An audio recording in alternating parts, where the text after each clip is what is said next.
Bem-vindo ao Leadercast, o podcast para quem quer saber mais sobre liderança. Apresentação: Luciano Pires.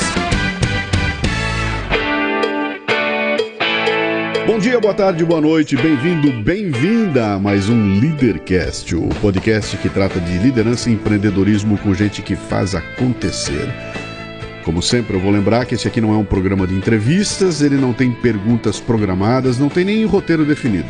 É um bate-papo informal, com gente que faz acontecer e que vai para lugares onde nem eu nem meu convidado imaginamos. Este programa chega até você em parceria com o Comunique-se, a plataforma completa de comunicação digital que permite que sua empresa conte sua história para quem realmente importa. facebook.com/comunique-se.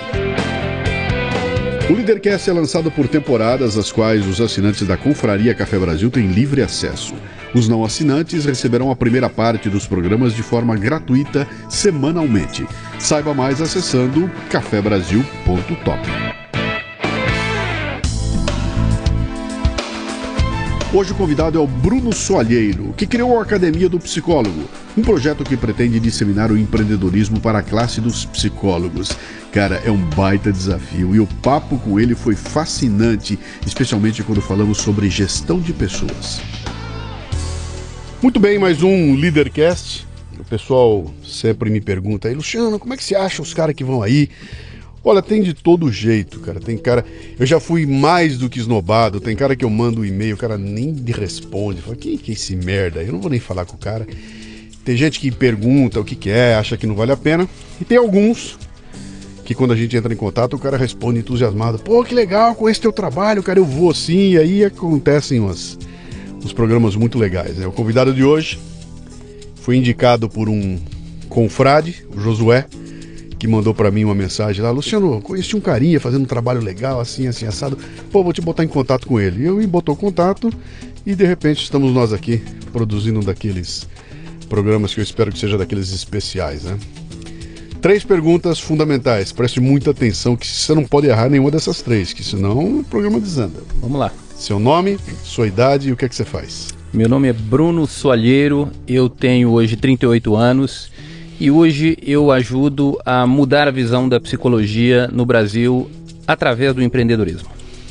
Pretensão e água benta não faz mal a ninguém. Faz mal a ninguém. É isso, né? Que bom, né? Bruno, de onde é que você vem? Cara, eu sou de Governador Valadares, sou do interior de Minas, uma cidade às margens do Rio Doce, quente pra caramba. Estive lá, já conheço. Conhece Valadares? Opa, se conheço, cara. Pô, nem imaginava que você conhecia Valadares. Minas, é que eu já andei em Minas pra lá e pra cá, mas conheço sim. Lá nasci, morei um tempinho ali perto, numa cidadezinha chamada Galiléia, mas sou ali da região. Fiquei ali até os 27 anos de idade. Tinha ido uma vez até Belo Horizonte. E lá fiz a psicologia também, foi lá que eu me formei e muitas das ideias que eu tenho, que estou fazendo no trabalho hoje, surgiram lá, da vivência lá, da faculdade lá, de tudo. Sou um capial, digamos assim, que veio para a cidade grande. E o que seu pai e sua mãe faziam? Cara, meu pai é comerciante, empresário quando é muito simples, a gente chama de comerciante. Sempre mexeu com posto de gasolina, teve um posto de gasolina, uma vez numa cidade pequena, agora também está numa cidadezinha pequena lá. Minha mãe era São José do Goiabal, cara, perto de Sardoá. Na verdade, ali entre Guanhães, Valadares, aquela região ali. Minha mãe foi professora de colégio, coordenadora de escola durante muito tempo. Eu vim numa família tradicional, eu mesmo não sou um cara muito conservador, muito tradicional, mas eu venho de uma família tradicional mineira, pessoal que come muito feijão tropeiro, senta, toma cachaça, come frango caipira, etc. É fantástico. Eu já falo o seguinte, cara.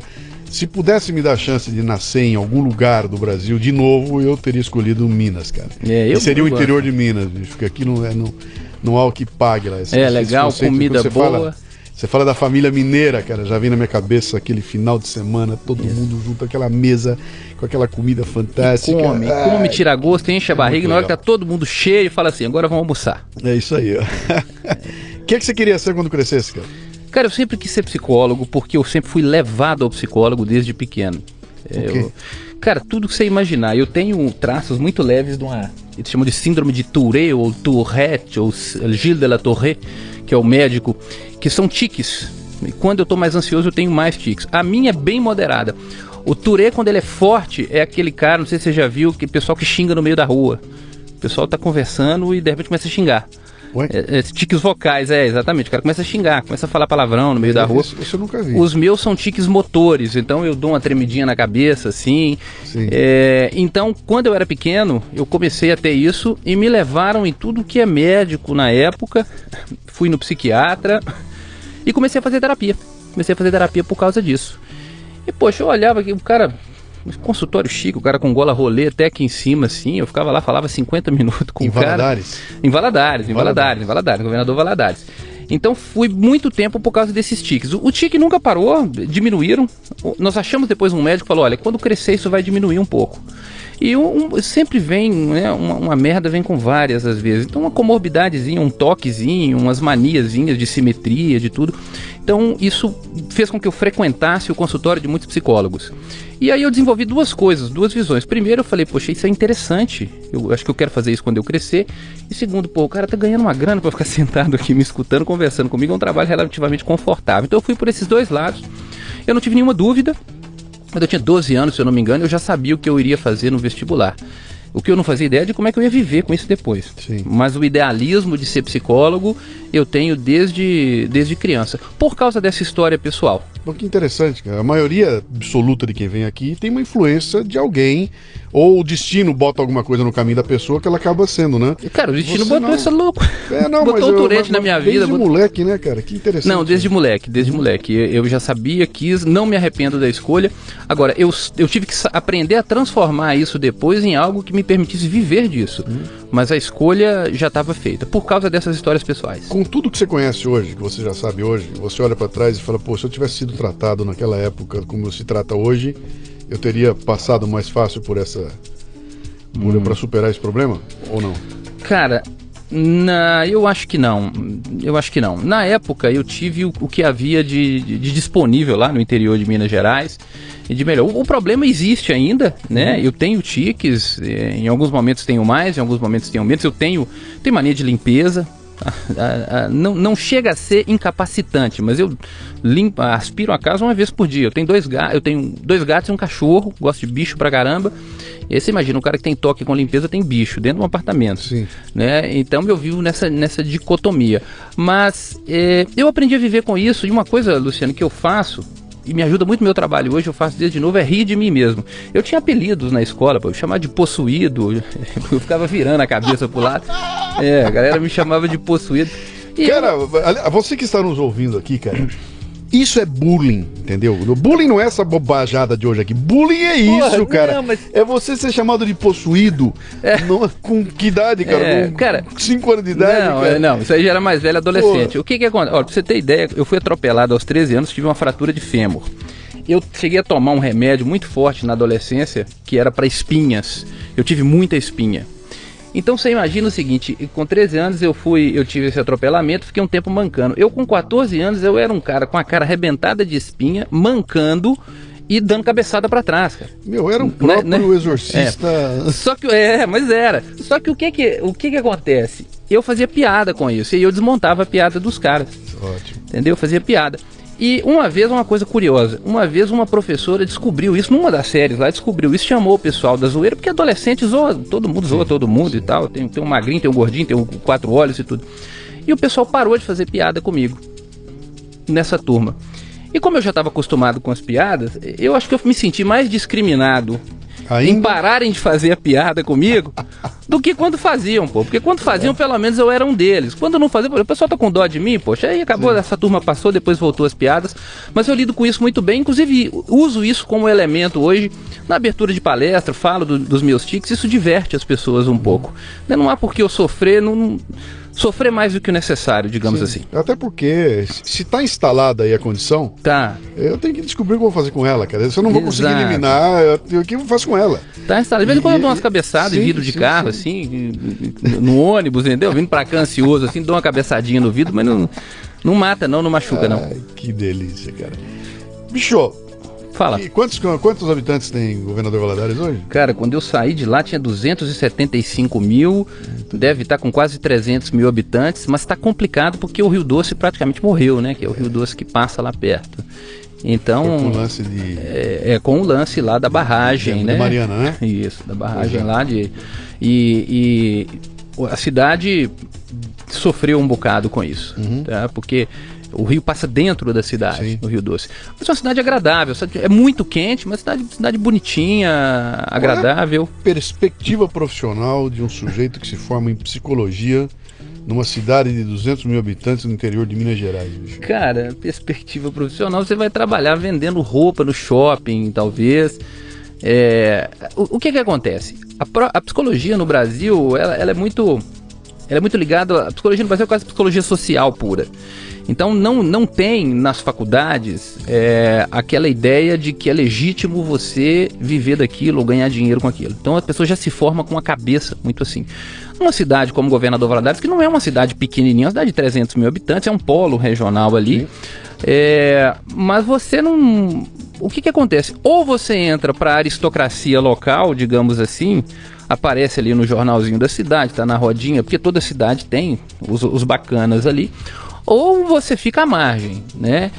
Valadares não é uma cidade que tem muita indústria, você não tem empresas lá fortes, é uma cidade baseada em comércio. E a possibilidade do possuído ser o psicólogo Pois das estrelas. Exatamente. Você imagina, o cara dando cabeçada na rua, entendeu? Não, e eu cresci lá e Que delícia. eu era um cara assim, eu era cabeludo, eu era do fundão, entendeu? Eu era Led Zeppelin, The Doors, outras coisas que não convém citar. Então eu também não tinha fama de santo, né? Então eu tava lascado, cara. Não ia... Numa cidade pequena, média, conservadora, então realmente, dificilmente o possuído ia conseguir alguma coisa por ali. Tá? E aí, cara, mas eu tentei, tá? Eu fiz consultoria ali, eu saí de lá e fazer consultoria em Guanhães, cara. Fiz consultoria. Você não pensou em montar me formei, agora vou fazer meu consultório e vou... Não, pensei. Vou ter o meu negócio. Não, pensei. Meu pai, inclusive, me ajudou na época, mas eu não quis ir para psicologia clínica. Eu quis ir pro lado da consultoria. Tá. No final da faculdade eu caminhei pro lado da psicologia organizacional, porque foi aonde eu encontrei. O que é o seguinte, eu não queria ser empregado. Isso era uma pergunta que eu ia te fazer, quer dizer, essa perspectiva do montarei meu próprio negócio ou trabalharei para uma empresa, né? Não, eu não queria ser empregado, apesar do meu pai me dizer algumas vezes que era a melhor coisa que tinha no mundo. Ele é um empresário, um comerciante, mas que sofreu muito com isso. Meu avô, ele tem uma empresa de ônibus local lá, que faz linha para Guanhães, outras coisas. Para os padrões de Valadares era um homem rico, assim. E toda a minha família, dos dois lados, a maioria, 80%, são pessoas que tiveram os próprios negócios. Mas não foi por isso. Eu sempre tive a vontade de ter o meu negócio. Isso é uma questão de atrevimento também, sabe, Luciano? Por exemplo, na faculdade de psicologia, a gente tem várias linhas de abordagem da psicologia. É uma coisa que eu falava brincando, isso é da minha personalidade. Bruno, você vai ser psicanalista, você vai ser behaviorista, vai ser existencialismo? Eu falei, não, cara, eu vou fundar o brunismo. Mas eu falava brincando, é claro. Mas é nessa ideia de ser protagonista de alguma coisa. Não sei de onde isso veio, mas é uma coisa que eu queria. Então, quando eu me formei em psicologia, estava caminhando para me formar, eu resolvi que eu queria fazer isso. Conheci a área de gestão de pessoas, que tem a ver um pouco com a psicologia. Fiz esse trabalho, montei esse negócio lá e deu certo por um tempo. Na verdade, deu certo por um bom tempo. E aí apareceu uma chance na minha vida. Uma chance na minha vida que foi... Eu me inscrevi no IBCO, Instituto Brasileiro dos Consultores de Organização, cuja sede é aqui em São Paulo. Lá de Valadares eu consegui fazer isso, através da carta, 3 cartas de 3 clientes.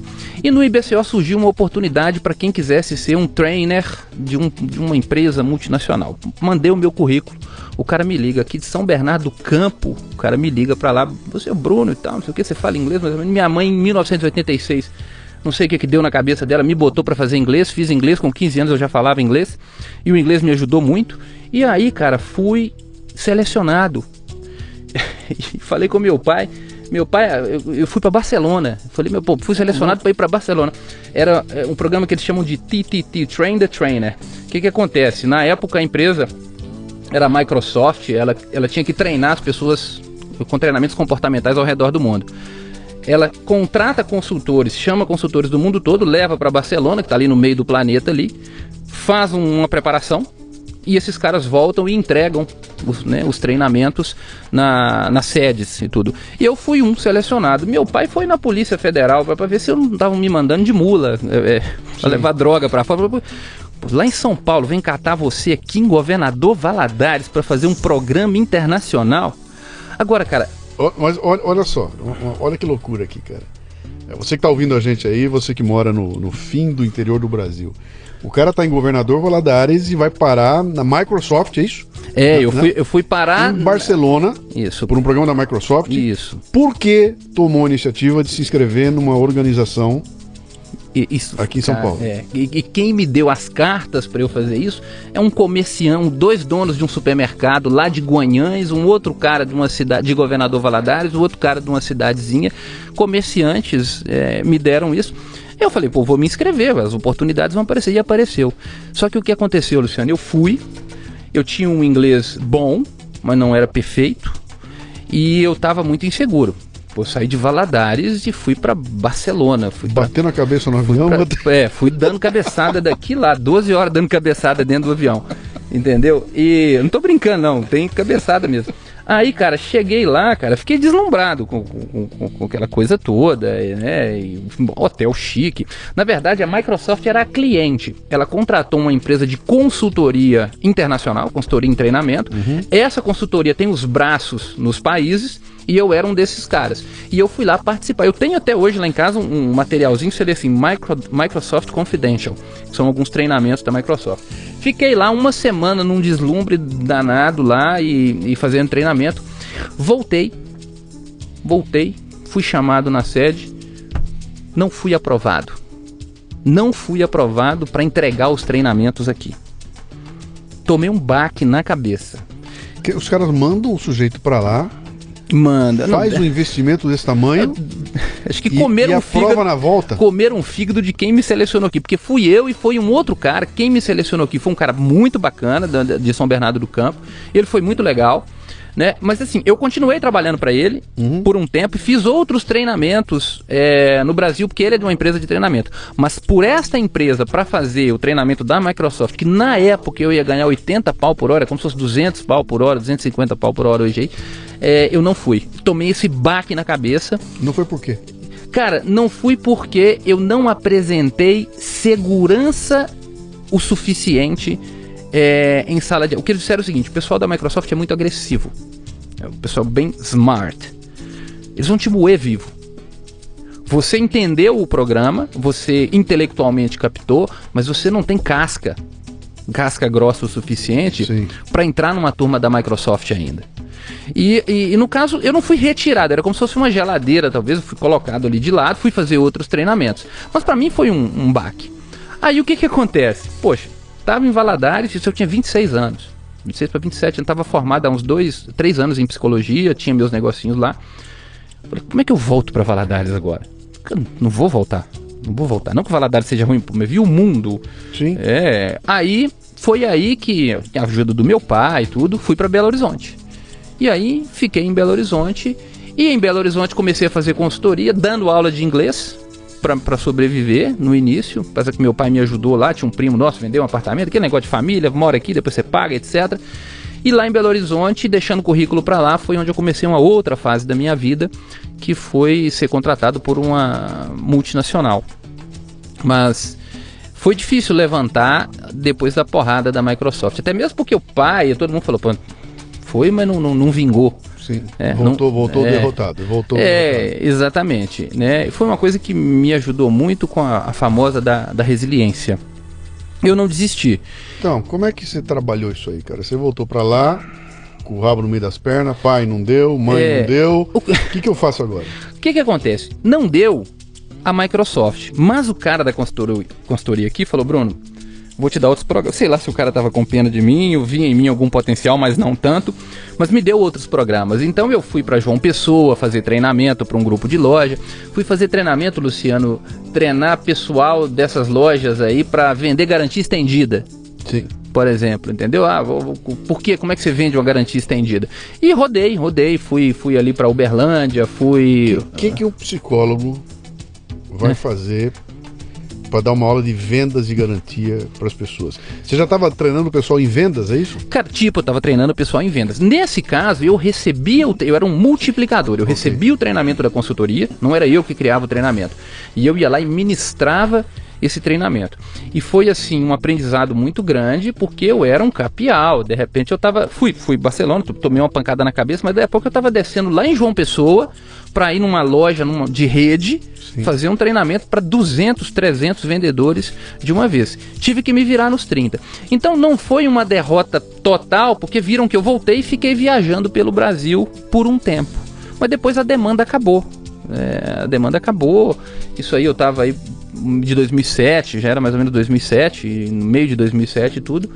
E aí eu falei com meu pai, falei, a demanda tá acabando, eu não quero ficar aqui, me ajuda aí para Belo Horizonte. E realmente aí eu tive uma ajuda, no início, fui para lá, comecei a dar meus pulos, e aí a coisa não tava fácil, já tava entrando tava na crise, tivemos aí 2008, etc. E antes de eu fazer 30 anos, cara, foi que eu arrumei, deixei currículo tudo e fui selecionado, arrumei o meu primeiro emprego numa multinacional, numa empresa enorme, uma empresa italiana, da área de engenharia de Tecnimont, chama-se Tecnimont, ela chamava Maire aqui. Na verdade, essa empresa italiana, ela veio para cá para construir a planta da Fiat em Betim. Como ela estava instalada aqui, ela falou, pô, vamos fazer serviço de engenharia, já estamos aqui. Então era a Maire, chamava-se Maire, Maire Engineering. Na época que eu entrei, a Tecnimont, que é um grupo italiano maior, estava comprando a Maire Engineering, mandaram um cara para cá, que era um manager, para começar a organizar essa fusão dessa operação, e eu fui o coordenador de RH escolhido. Entre outros lá, fiz entrevista com o cara e tudo. E aí começou a nova fase da minha vida de trabalhar em grandes projetos de RH. E aí eu comi o pão que o diabo amassou. Você era o gerente de RH? Você era o quê? Não, eu entrei como é como se fosse um head aqui do Brasil, mas não era um cargo alto, não. Era uma espécie de coordenador local. O cara, a base do meu chefe era no Chile, e ele era o Latam, né? Cuidava aqui da América Latina. E eu era o coordenador. E meu trabalho, cara, era um faz-tudo no RH. E é aí que eu aprendi a trabalhar, cara. Era uma construtora. É uma empresa de engenharia que fazia um contrato de EPC ou EPCM. É o quê? É o famoso projeto Turnkey. Eu vou construir uma termoelétrica. Sim. Essa empresa falava o seguinte, beleza, eu construo e te entrego a chave. Essa empresa minha era gerenciadora, a gente subcontratava todo mundo. Então era isso que eu queria saber, quer dizer, o público que você coordenava lá, não era um público de engenheiros numa sala fazendo o desenho de planta, não? Não. Era peão de exato. Construção mesmo. E peão de construção. Tudo. Eu contratava desde um engenheiro especialista em isolamento e pintura que ia ganhar 20 pau por mês, até um técnico de segurança ou uma secretária lá que ia ganhar R$1.500 por mês na época. Né? Eu fazia essa interface entre o canteiro de obras, que era um em Fortaleza e um em São Luís do Maranhão, e Belo Horizonte, que era a nossa base. Mas tinha tudo no meio, processo de visto, vinha gringo, gente do Rio Grande do Sul, gente do Ceará, porque mão de obra especializada você tinha que trazer de onde tivesse. E aí eu aprendi a trabalhar pra caramba, porque RH é uma coisa, RH em projeto é outra coisa, RH em projeto de bilhões de reais é outra coisa, você tem que ter um timing muito, muito preciso. Não era o que eu queria, cara. Mas aí foi um momento que a vida me apresentou, eu falei, poxa, eu tenho que ir. Tava na crise, não conseguia coisa, tava dando aula de inglês, falei, vou entrar. E foi o que eu pensei, e talvez foi isso que me deu a vaga. O cara até comentou depois, o cara falou, Bruno, por que você quer entrar numa empresa? Você tá trabalhando como consultor? Eu falei com ele, Fábio, se eu tiver que ter uma experiência numa empresa, é agora que eu tô novo, 29 anos. Pô, depois com 40, se eu não tiver essa experiência prévia, eu não vou conseguir entrar. Então agora eu fico aqui. Se eu sair daqui a 10 anos e quiser ser consultor, beleza, eu vou ter um know-how. Então, poxa, a oportunidade tá aí, a oportunidade é boa, um salário bom pra caramba pra mim na época. Falei, vou fazer. Mesmo que não era o meu sonho, e eu não me adaptei, tá? Fiquei lá um bom tempo, mas não era nada o que eu queria. Eu entrei e cumpri essa etapa da minha vida e tirei dali muito aprendizado para muita coisa que eu faço até hoje. Você estava sozinho lá ou você estava coordenando um grupo lá? Como é que... No início eu estava sozinho, estava vendo essa transição. Depois eu tive uma moça que começou a trabalhar comigo, mas assim, eu tinha outros departamentos. Eu fazia interface com o gerente do projeto e a gente terceirizava tudo.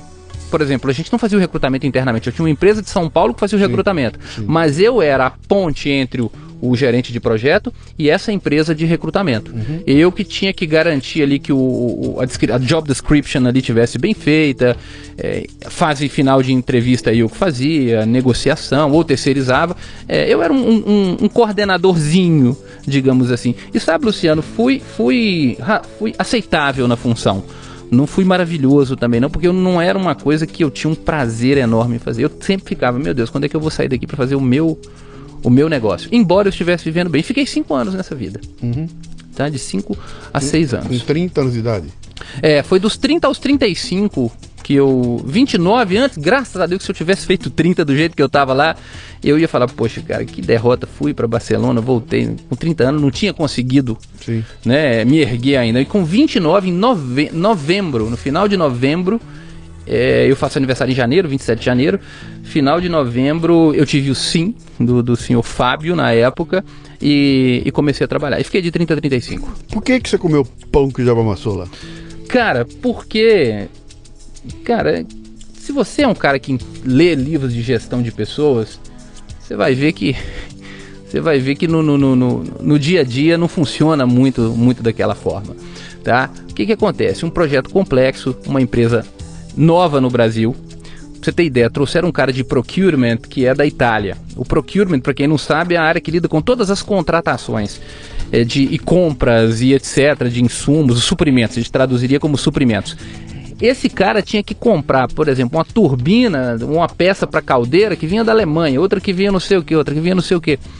Você imagina um cara que não fala português direito, veio com de um país da Europa, tendo que lidar com a aduana brasileira, o tanto de coisa que não agarrou. Então, tudo isso se reflete no RH, porque todas as minhas contratações tinham a ver com a chegada de determinados materiais. Num projeto é assim, você tem um histograma, você tem um cronograma, chegou máquina, tem que chegar a pessoa. Acabou tal parte, a pessoa tem que ser demitida, etc. E uma pressão muito grande, uma pressão absurda, os deadlines do projeto, um projeto desse, cada dia que atrasa, aí é 50 mil, 100 mil, 150 mil de multa, e não é processo, né? É projeto. Tem um início, meio e fim. Quando abre o projeto, eu tenho que botar 100 pessoas num período de 1 mês e meio. Aí depois essa curva baixa um pouquinho. No final eu tenho que desligar um tanto de gente.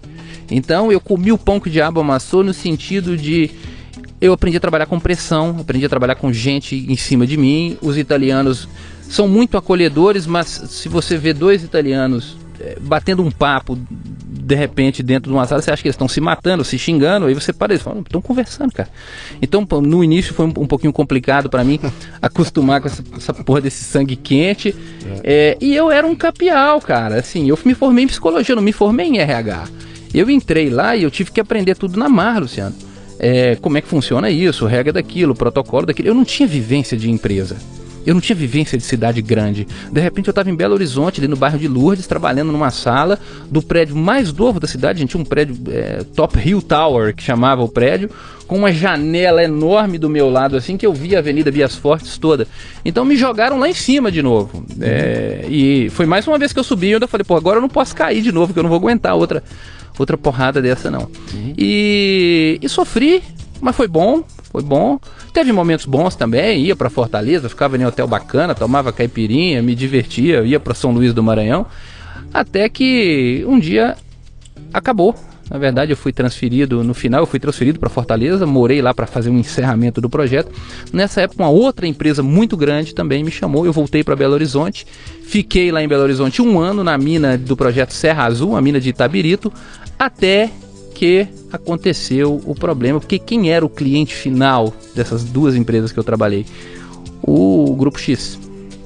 Ai, que botice. Exatamente. Certo. Era meu patrão indireto, era patrão dos meus patrões, era contratante dos meus chefes, entendeu? Sim.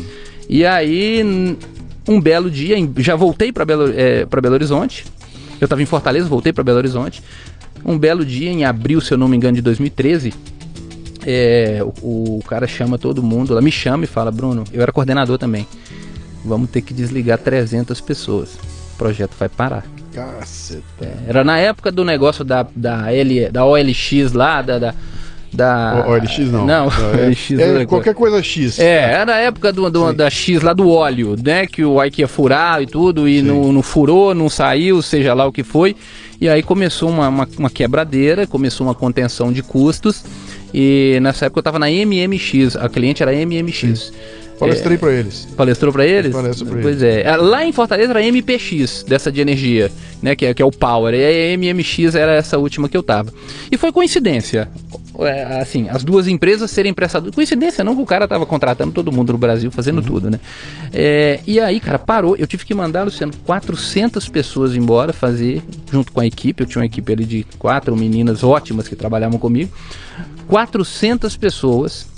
Nós fizemos, foi num salão um dia, inclusive fizemos lá uma coisa pessoal assinar. E eu fiz a minha carta de demissão, que eu era o coordenador de RH. Eu imprimi, eu assinei. Cara, 400... Isso é uma carnificina, bicho. 400 demissões. Uma coisa é você estar atuando numa empresa que tem um projeto e a gente já sabe, eu vou entrar, o projeto tem uma duração X, 2, 3 final, anos, 4 anos. Provavelmente eu vou ter que me desligar, ou se não aparecer outra coisa, eu vou ser desligado. Outra coisa é você chegar lá e de repente alguém te chamar e falar: Bruno, acabou, parou tudo, não é mais nada do que era ontem e nós vamos mandar 400 caras embora. E o gelo na barriga. E eu Como é que se manda uma pessoa embora? Eu não quero saber de 400. 400 eu acho que é até mais fácil, cara. Como é que você manda uma embora? Cara, é o seguinte, depende de como você vai mandar essa pessoa embora. Eu tô acostumado a fazer desligamentos já. É sempre um momento tenso. Nesse caso específico, eu vou dizer já do geral, mas nesse caso específico, o projeto tinha acabado. Então, não era culpa da pessoa. Sim. Né? Não é porque você fez isso ou porque você fez aquilo. Pô, o projeto acabou, eu também vou. Sim. Então, é mais fácil. Embora fosse uma comoção geral, o meu chefe, o Elcio Pereira, uma pessoa muito bacana na época, juntou todo mundo, fez uma palestra, explicou, foi bem acolhedor. Isso aí eu tenho que respeitar a empresa, porque dentro do possível fizeram com acolhimento, contrataram um outplacement, uma empresa, chamamos lá para ver, fizemos um pacote, tentamos fazer uma parceria para ajudar as pessoas. Agora, cara, demitir pessoas é extremamente complicado, né? A gente acostuma, vira um processo, mas o que a gente faz é chamar, acolher. Eu faço questão de dizer o que não foi bem, porque tem gente que demite e não diz o que aconteceu, para ver se eu dou uma chance à pessoa de perceber aquilo e melhorar, né? Olha, você está sendo desligado por causa disso, tem isso e isso de bom, aponta o que é isso de bom. E, cara, fazer o que, Luciano? É duro, mas às vezes a gente tem que fazer. Já fizeram comigo também. Eu não sofro para fazer, eu fico sensibilizado com a situação da pessoa. As empresas em que eu estive deram algum suporte, no sentido de ajudar com alguma coisa, ou deixou um plano de saúde por mais tempo. Fazemos um pacotinho de saída, digamos assim. Mas não é uma coisa fácil, é extremamente desagradável de você fazer. Muita gente me perguntou já como é que você faz isso aí. E a resposta que eu dou é: não tem receita, cara. Não, a única coisa que eu posso entender é o seguinte: eu posso te dar alguns elementos, mas não consigo te dar a receita. E o elemento primeiro que você tem que ter é respeitar a pessoa que está lá com você. Quer dizer, não dá para você tratar aquilo como se fosse meramente um número. Tem um ser humano na tua frente ali que, não importa qual é a condição, naquele momento está acontecendo uma ruptura. Sim. E é uma ruptura importante na vida de qualquer pessoa. Se não for, porque o cara realmente não estava nem aí não merece. Mas é uma ruptura. Alguém está dizendo para mim: seus serviços não nos servem mais. E aí a pessoa vai receber isso de várias formas, né? Há quem chore, há quem brigue. Alguns com alívio, né? Puta, era o que eu preciso. Semana passada eu conversei com um dos entrevistados aqui. Ele falou isso, cara: a hora que eu fui, quando me mandaram embora, cara, saiu um peso das minhas costas e eu saí, por que eu não tinha pedido antes, cara? É uma situação interessante essa, né? E outros não, outros vão assimilar aquilo como uma derrota. Eu agradeço o projeto ter acabado hoje. Senão eu estaria até hoje, talvez, trabalhando, não sei. Sim. Mas eu agradeço isso ter acontecido. Que foi um pontapé para você abrir o teu caminho para outras coisas. Isso, né? Que foi aí que eu me achei. Eu fui me encontrar, cara, com 36 anos de idade. Mas um pouquinho antes, deixa eu só estressar mais um pouquinho. Vai lá. Esse insight é legal aí, né? Então você tem diante de você um ser humano que você vai mandar embora. Então a primeira coisa é respeitar profundamente esse ser humano, saber que aquele é um momento de ruptura, que ele, por mais que o cara seja forte, é uma situação de fragilidade, porque alguém está dizendo para ele que, cara, você não é tão bom quanto você rejeitado. Rejeição, esse é o ponto, né? E de repente talvez eu não seja tão bom quanto eu achei que eu quero, e eu posso botar na cabeça que eles que são os merda não entenderam nada, não sabem nada, eu sei tudo, né? Ou então, cara, onde foi que eu errei? E fazer daquele momento em que eu tô tomando minha demissão um aprendizado, né? Onde é que eu errei para poder poder acertar. De qualquer forma, é um momento de profunda incomodação, e eu acho que de ambas as partes. Se você disser pra mim o seguinte, eu mando embora e tô frio e não tô nem aí, isso é psicopatia, cara. Eu não consigo imaginar alguém botar na frente uma pessoa, saber que ia acontecer aquilo e agir como um psicopata, né? Sou frio e tudo mais. Mas tem por aí, tá? Existe também. E deve ter. Você assistiu aquele filme Amor nas Alturas? Não. Não, tá. Amor Sem Escalas. George Clooney.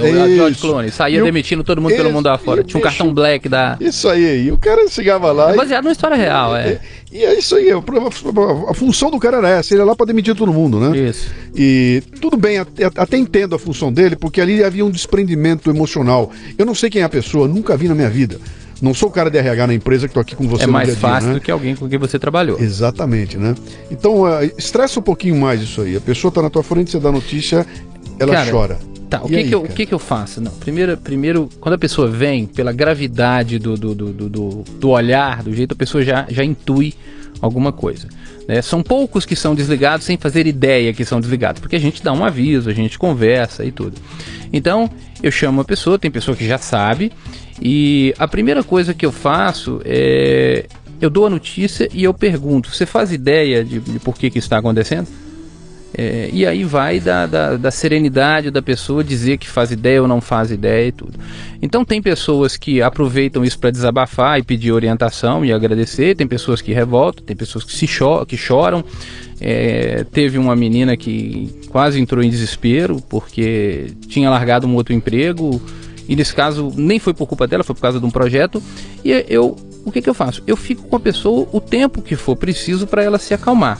Eu não fazia sozinho os desligamentos, tinha uma outra pessoa. Então basicamente ela senta, eu não enrolo, quando senta eu já informo, pergunto como é que a pessoa enxerga isso, pergunto se a pessoa gostaria de um ponto de vista meu a respeito daquela situação, principalmente nos casos em que a demissão foi motivada ou por uma incompetência técnica, ou o que era 90% das vezes por incompetência comportamental, tá? Eu contratei muito engenheiro por causa de currículo e mandei embora porque o cara era um animal lá dentro. E aí eu dou esse feedback, espero a pessoa se acalmar. E aí a gente sempre tem um pacotezinho de amenidades, que pode ficar com plano de saúde, você vai receber isso aqui e tal, a gente dá uma ajuda, dá uns direcionamentos. Às vezes não pagava o outplacement, mas fazia um mapeamento das empresas de outplacement, fazia ali para quem não sabe, outplacement é empresa de recolocação no mercado, né? Para ajudar a pessoa. Agora, quando você manda muita gente embora, Luciano, torna-se uma rotina, não fica menos... impactante. Não fica menos impactante, mas torna-se uma rotina. Você tem que fazer isso. Você cria um certo calo. Então você para de sofrer um pouco, mas você, vai depender da pessoa, mantém a gravidade, o respeito, né? A gravidade que o momento exige. Não dá para você fazer de maneira leviana, mesmo que aquilo seja um processo que você faz todos os dias. Aí é o caso de respeitar o ser humano que está na sua frente e dizer para ele, olha, é isso que aconteceu, e algumas vezes você errou mesmo, leva isso da melhor forma que você puder. E você está dando uma visão de uma empresa organizada, grande, que tem processo e tudo mais, né? Essa coisa fica muito mais complicada quando é o dono do boteco que tem 3 balconistas, você vai mandar um balconista embora, né?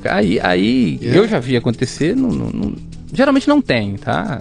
Não tem nada de... Porque o próprio dono não tem esse tipo de sensibilidade muitas vezes, ou não está acostumado. Eu sou um psicólogo, eu fui preparado para fazer isso de certa forma, tem essa dimensão do acolhimento. Mas você vê por aí processos de desligamento são traumáticos para várias pessoas. Na verdade é o que mais tem, Luciano, todo dia tem.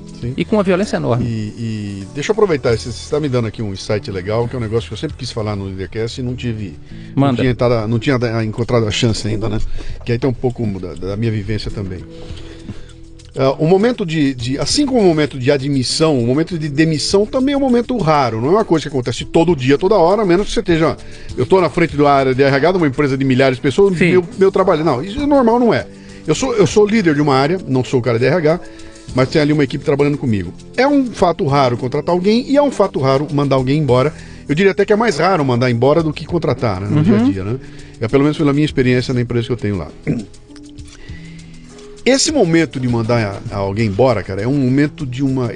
Isso vale ouro, cara. É um momento de uma importância fundamental para a equipe que fica, se você como líder entender que naquele momento você tem ouro na tua mão. E o ouro quer dizer o seguinte aqui, e eu vou dar o que aconteceu, eu cheguei a fazer algumas vezes, né? A maioria das vezes que eu tive que mandar alguém embora foi por um problema comportamental, nunca foi por problema de capacidade técnica, não, porque isso aí a gente ensina, cara. O problema é comportamento, né? É atitude e comportamento. Legal, foi lá, era uma grande família, etc e tal, tive que mandar alguém embora, e o que eu fazia imediatamente, no manhã seguinte, ou no dia seguinte, ou na hora seguinte, ou na sequência, era uma reunião com a equipe todinha, entrava na sala, muito bem, o Zé foi mandado embora. Alô, equipe, uma pergunta vou fazer a vocês. Vocês sabem por que ele saiu? Vamos lá, eu não vou falar nada aqui, eu quero que vocês me digam por que esse cara saiu do grupo. E nesse momento o grupo exercita a sua... E você acaba descobrindo que todo mundo sabia que ele seria mandado embora e por qual razão seria isso. E o grupo explicita isso. Cara, isso é um momento de aprendizado fantástico, porque é o momento em que você usa aquele momento traumático da demissão para que o grupo entenda que um elemento do grupo acabou de sair por uma questão comportamental que eu não devo repetir, porque senão eu vou fazer também. O grupo já sabia, só que você, fazendo isso, você frisa isso ali para todo mundo, né? Todo mundo olha para isso no mesmo momento. E transforma num momento de educação, cara. Aquilo é fantástico, cara. E o resultado desse dia, a turma vinha falar comigo depois, né? Pô, cara, tava demorando, hein? Então, você fala, bicho, por que vocês nunca falaram pra mim? Pô, demorou pra mandar o cara embora. Por que eu nunca vi ninguém? Não, imagina, imagina que eu vou chegar lá e vou falar que o cara... Então eu fico de cara amarrada, o cara não performa bem, eu vou me fuder porque ele não fez a parte dele, mas eu engulo aquilo, eu não vou levar adiante isso aí, porque é muito chato eu entregar isso pro chefe, né? Aí tem um outro assunto que dá pra abrir em cima disso, mas sim, as pessoas não dizem as coisas e deixam o problema transbordar. Sim. Tá? Isso aí eu não fazia, viu? É até interessante. O que eu fazia, nós fazíamos uma entrevista de desligamento com quem saiu, para ver quem saiu, o que ele opinava sobre a empresa. E como o cara já não tem rabo preso com mais nada, ele solta tudo. Às vezes pro bem, às vezes pro mal. E a gente pegava esses elementos e fazíamos uma reunião com o RH mensal para avaliar quais eram as devolutivas dos desligados, por quaisquer razões que fossem, a respeito da empresa. E aí a gente usava isso dentro do possível para o crescimento da empresa. Digo dentro do possível porque tem as urgências da empresa e tem as pessoas que não... O pessoal da linha de frente nem sempre tem essa sensibilidade tão grande. Sim.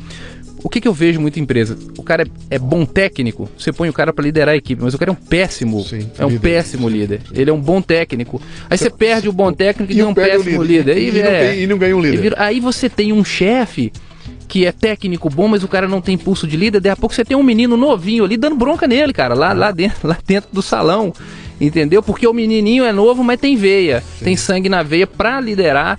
E o cara não tem. Isso é uma coisa que eu vejo até hoje em RH, tá? Você subir a pessoa porque ela tem conhecimento técnico, mas ela não tem a menor habilidade para lidar com outras pessoas. Isso dá 16 Leadercasts esse mês, tá? Dá mesmo. É um assunto... Mas vamos lá, cara. O Ike puxou o tapete, estou na rua. Cara. Já estou eu na rua. Com que idade? Pois é, 35 anos. 35. Bom, foi ontem.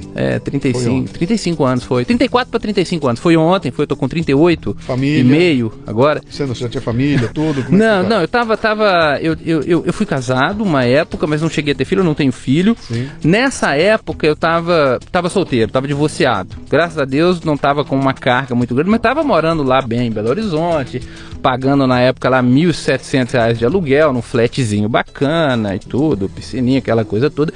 Puxou o tapete, entendeu? Tava ganhando na época, tava ganhando R$10 mil, me dava bom, tava solteiro, não tinha nada. E puxou esse tapete, falei, poxa, agora o que eu vou arrumar? Aí, Luciano, foi onde começou a jornada, que é as coisas que eu tô fazendo até hoje, provavelmente foi o que chegou até você, por isso que eu tô aqui hoje. O que eu fiz? Falei, outro emprego eu não quero, não aguento mais empresa, não, nem eu tenho que dar um tempo. E aí falei, vou voltar para consultoria. Agora chegou aquela época em que eu tive a vivência da empresa e tudo, vou voltar para consultoria de RH. E fui estudar sobre como é que você se coloca como um consultor. E aí eu encontrei dois caras, um deles chama Alan Weiss, um norte-americano. O consultor de ouro. Você conhece o Alan Weiss? Claro que eu conheço. Pois é, Claro. o Alan Weiss, ele O tem... palestrante de ouro e o consultor de ouro. Na verdade, é Million Dollar Consulting, a coisa. Aí traduziram, né? O que eu acabei de falar aqui são o nome de 2 livros, né? Isso. São 2 livros. Million Dollar Speaker, Million Dollar Consulting, e tem o Million Dollar Coaching também, que foi traduzido como Coaching de Ouro. Foram os 3 dele, ele tem 46 livros.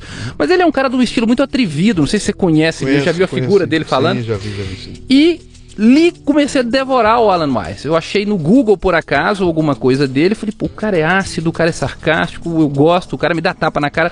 Eu tenho esse estilo, eu gosto que me desafiem. Se você me tirar, dependendo de como você me tirar, eu fico mais seu fã. Aí fui ler o Alan Weiss e daí fui pesquisar mais coisas. Cheguei num cara que chama Michael Port. Só que antes disso, deixa eu dar a dica aqui. Então, Alan Weiss, escreve Alan com 2 L's. Weiss é W-E-I-S-S. Cerveja Weiss, E ele tem esses livros editados em português. Não é barato, o livro custa caro aqui, mas chama-se O Palestrante de Ouro, O Consultor de Ouro. Eu não sei se já botaram o Coach de Ouro aqui em português. Acho que tem também. Todo mundo que me escreve perguntando, cara, como é que eu faço para ser palestrante, etc e tal. E um amigo meu que manifestou o desejo de ser consultor, eu recomendo o livro, e eu dei o livro para esse amigo meu, comprei, entrego para a pessoa e falei o seguinte, ó, esse livro aqui é uma bíblia. 30% do que tem aqui não se aplica no Brasil, porque é na realidade norte-americana, lá funciona e aqui não. Mas os 70 que tem aqui são fantásticos. Então, se você tem ideia aí de transformar em um negócio a tua carreira como palestrante, etc e tal, o Palestrante de Ouro do Alan Weiss vale ouro. Cara, vale. Ele mudou minha vida, isso aí eu posso falar tranquilamente. O trabalho eu escrevi para ele me respondeu, curto o objetivo, mas ele me respondeu, ele foi educado. Né? E ele tem um estilo bem... Mostra os cachorros dele. O cara tem um Bentley, bota os 2 cachorros pra andar em cima do carro, enfim. Aí, Alan Weiss, primeiro role model. Depois eu descobri um cara que chama Michael Port. Não é o Michael Porter. Esse Michael Port é um ex-ator norte-americano. Ele escreveu um livro chamado Book Yourself Solid. É até difícil de traduzir, né? É como se fosse lote a sua agenda, alguma coisa. Aí que eu descobri que pra você... vender serviço de consultoria, você não vende, você tem que ser comprado. Para isso você precisa criar reputação. E foi com o Alan que eu aprendi o conceito do marketing gravitacional, né, o gravity marketing, que é você produzir conteúdo. E eu comecei a produzir conteúdo. Eu comecei a escrever artigos, eu gostava de escrever já. Comecei a escrever por uma rede chamada O Gerente. Durante um tempo eu escrevi. E a partir desses escritos e de frequentar alguns eventos, comecei a fazer alguns vídeos, começaram a surgir algumas oportunidades. E aí eu falei, poxa, então eu manifesto o poder de fogo intelectual. Esse intellectual firepower é uma expressão que eu aprendi com o Alan Weiss. Essa manifestação chama a atenção de algumas pessoas e isso abre portas para mim, as pessoas vêm até mim. E um dia, Luciano, comendo um pedaço de batata lá no almoço, eu falei, tive um estalo, falei, pô, mas tudo isso que eu uso para vender serviço de consultoria, para ser comprado como consultor que está dando certo, seriam os mesmos princípios que um psicólogo poderia usar, que eu sou graduado em psicologia, para construir a reputação dele. Ou um advogado. Ou um advogado. Ou um engenheiro. Ou um engenheiro. Ou um padeiro, ou um chefe. Quando é um serviço intelectual, acho que casa mais ainda. Mas sim, mas você pode usar isso para qualquer serviço. Sim. Você vai num supermercado bom de São Paulo aqui hoje, num sábado de manhã, você almoça de graça, lá fica bêbado de graça, de tanto produto, marketing de 2 passos que tem. O cara deixa você provar, ele te dá o conteúdo dele, o queijinho, o vinho. Tá, aí, cara, eu falei, eu vou ser o Alan Weiss da psicologia aqui no Brasil. Eu escrevi isso pro Alan Weiss, depois falei, eu não usei o seu trabalho para ser consultor. Eu usei o seu trabalho para criar o mesmo trabalho que você faz para um outro público. Aí eu falei, vou falar disso para psicólogos. Que nome que eu vou dar para isso? Empreendedorismo. Eu trato o empreendedorismo como um traço de comportamento. Não tem a ver com você abrir uma empresa necessariamente. É uma maneira de você estar no mundo, de você olhar o mundo, de você agir. E aí falei, vou criar uma página chamada Empreendedorismo para Psicólogos. Falei isso com 3 amigos. Falaram, você é doido. O psicólogo não entende nada de empreendedorismo. Eu falei, eu sei, por isso que eu vou criar a página. Tá, mas o psicólogo não quer saber disso. Falei, isso nós vamos ver. Aí fui pro Facebook, criei a página, Luciano, e em um mês eu tinha ali 2.500 curtidas. O que eu fiz foi pegar, e eu fui ler Alan Weiss, fui ler Michael Port, fui ler aquele carequinha lá, esqueci o nome dele. O Seth Godin, isso, né? As tribos e etc. Aí peguei um pessoal do Brasil também, conheci o Conrado Adolfo, fui beber dessas fontes. E aí eu fiz o meu crafting lá e comecei a criar os posts, dar esses insights para psicologia. Até esse momento você não está gastando um tostão. A não Não. ser comprando um livro aqui, Né, assinando um negócio nada. Você não tá fui gastando ali dinheiro. numa livraria online, comprava um livro, Sim. baixava uns trechos do livro do Alan Weil, do Michael Porter, que tem, o Google Reads tem pra você ler uma parte, você lê 30, 20% do livro às vezes. Gastei nada, cara. Gastava fosfato, Sim. gastei nada. Fiz uma fanpage no Facebook, comecei a impulsionar ela com R$1 por dia, R$2 por dia, e gastando nada, dando aula de inglês paralelamente. E fazendo consultoria. Eu estava numa consultoria de RH também, de uma empresa lá em Contagem. E foi crescendo. Aí eu comecei a escrever artigos. E aí eu fiz o primeiro site do Psicólogo Empreendedor, psicólogoempreendedor.com.br. Comecei a escrever artigos e a minha proposta para os psicólogos foi algo que, assim, eu tive muita felicidade de entrar no nicho na hora certa com a informação certa. E não para minha surpresa, mas eu não deixei de ficar estupefato, as pessoas foram lendo, aplicando e funcionava. E aí eu fui tendo retorno.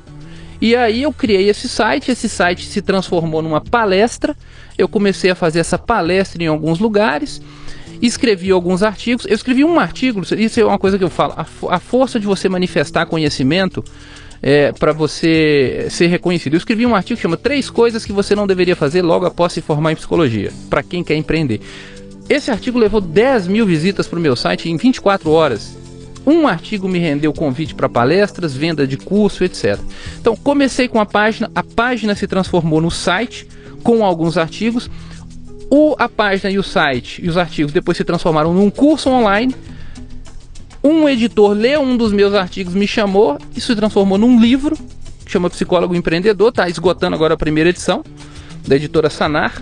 E isso tudo virou o que eu faço hoje, que eu criei uma empresa chamada Academia do Psicólogo. Que o slogan dela é um novo tempo para a psicologia no Brasil. O que eu faço hoje, Luciano, é preparar psicólogos para organizarem o seu trabalho. E aí, isso tem a ver com essa parte de business e tem a ver com um pouco da minha vivência pessoal, que é um aborrecimento que eu tinha com a forma como as autoridades da psicologia no Brasil falavam do negócio. Existe uma cultura de que você faz psicologia, você vai morrer de fome, ou você não vai conseguir as coisas, tá? Existe uma cultura de que vender o serviço de psicologia também é uma mercantilização, existe uma coisa meio sagrada. E eu vim no meio para dizer, gente, não é assim, cara. Pô, você tá vivendo, goste ou não, você tá vivendo no meio do capitalismo. Você precisa sobreviver. Você não precisa ser um egoísta, cretino, mas, poxa, como é que você se organiza para sobreviver? Essa foi a minha fala e foi por isso que a coisa deu certo.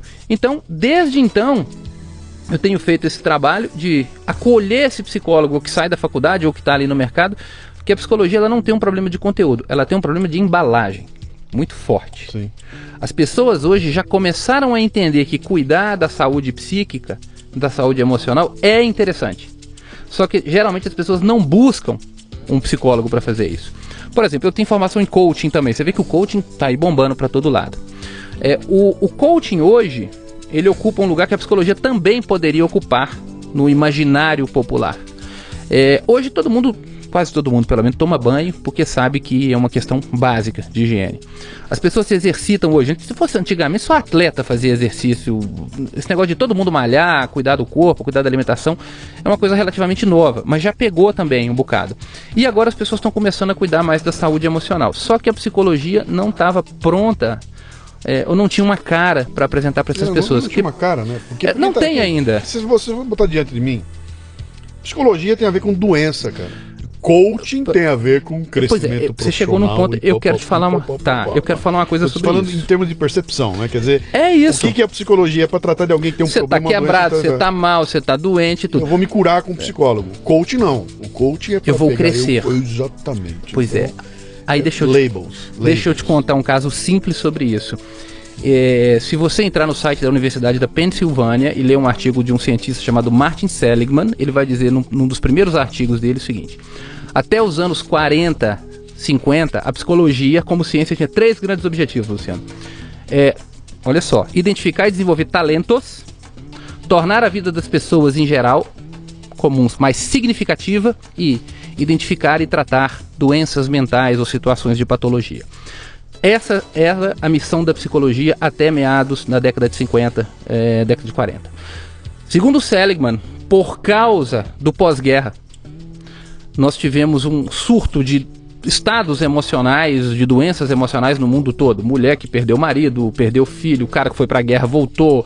E isso foi na Europa toda, foi nos Estados Unidos, menos no Brasil e tudo, mas no mundo todo surgiram vários quadros de doença mental ou de enfermidade mental. Neste momento, segundo Seligman, a psicologia, ela tirou um pouco o foco dos dois objetivos e foi para a doença, para a patologia. E foi muito bom, porque nessa época se descreveram distúrbios, se criaram processos que chegaram ao que chama-se de cura clínica em vários distúrbios. Agora, segundo o Seligman, o problema é que a psicologia foi para a doença e da doença não saiu. E não saiu da doença. Então, aí que o Seligman vem falar uma coisa que não tem nada a ver com o meu trabalho, é que ele vem propor a tal da psicologia positiva, que é uma ciência muito séria, tá virando arroz de festa no Brasil, como muita coisa vira arroz de festa no Brasil, mas é uma ciência muito séria. A psicologia positiva trabalha com o conceito de florescer. Ele criou, não sei se você sabe, tem o DSM, que é um manual de tudo que é desgraça em termos de, digamos assim, problemas psíquicos que um ser humano pode ter, as catalogações lá. Ele criou o contrário, de seria um manual de forças e virtudes. Legal. A psicologia positiva se preocupa com o que dá certo com o ser humano. Então, a minha proposta não tem nada a ver com psicologia positiva. Um dos pilares da minha proposta é a psicologia é desenvolvimento. O cara não precisa estar quebrado para vir até você. Eu tive um amigo em Belo Horizonte, sentou, bateu na mesa e falou assim, pô, contratei um coach, tirando onda. Você imagina o cara vai sentar na mesa e falar assim, pô, contratei um psicólogo. Agora vocês vão ver, não, o cara tem vergonha de contratar um psicólogo. Sim. Entendeu? Então, o meu movimento é esse. A gente tem uma ciência centenária por trás e a gente não sabe embalar ela para vender para as pessoas. Porque a gente precisa educar as pessoas também para consumir os nossos serviços de forma consciente. Não é empurrar serviço nos outros. Educar. Aí vem o coaching, por exemplo, e faz isso. De uma forma, em alguns momentos até espalhafatosa, mas fácil. O coaching tem toda a embalagem que a psicologia não tem, tá? E tem muitos coaches competentes, não precisa ser psicólogo para ser coach. Tem muito coach competente. Agora, o coaching tem muito de comportamento. Agora, você pega um grupo de profissionais que tem uma ciência centenária atrás de si, estudam 5 anos. Esse cara se forma, ele não faz ideia do que fazer aqui fora. Porque não falaram com ele isso na faculdade, o conselho da profissão não fala disso. Aí ele vê o cara que faz uma formação em coaching 15 dias ali, às vezes. Daí a pouco o cara tá bombando, o cara não tem horário. E ele tá lá, abandonado. O que eu faço hoje é ensinar esse cara a embalar esse conhecimento, construir essa reputação e transformar a vida das pessoas. E tem funcionado, felizmente. Tá? Isso é uma causa para mim. Você criou uma empresa, então? É uma startup? É uma empresa? Hoje é uma empresa. Não, eu primeiro... um SC limitada, que tem não, eu tenho, CNPJ? Tem CNPJ, eu tenho um sócio. Tá, começou, só para dar um frame rápido, começou com o Facebook, se transformou no site Psicólogo Empreendedor, curso online Empreendedorismo para Psicólogos, vendido aí nesse sistema aí de Hotmart, essa coisa toda. Sim. Depois, o livro, e aí...